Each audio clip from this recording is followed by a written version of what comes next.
បាទសំជម្រាបសួរបងប្អូនក្នុងឆ្នាំវៀតណាមថ្ងៃទី24តាមថ្ងៃទីសាមញ្ញ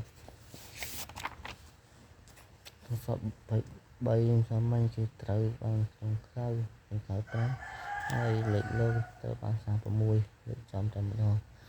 ចំពោះបងប្អូនចង់បានលេខចំបាស់ណាគឺតាម3ខាងជួនហើយផ្សេងៗសមាជិកមកតាម3ខាងជួនឬក៏សំខាន់ៗ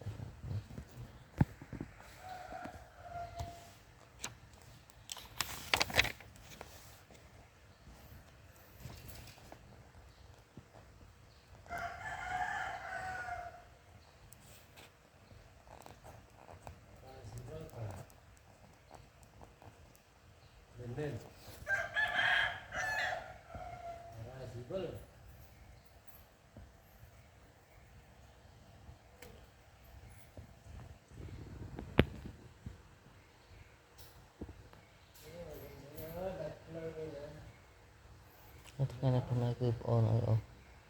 ចង់ដំចង់អត់ទេ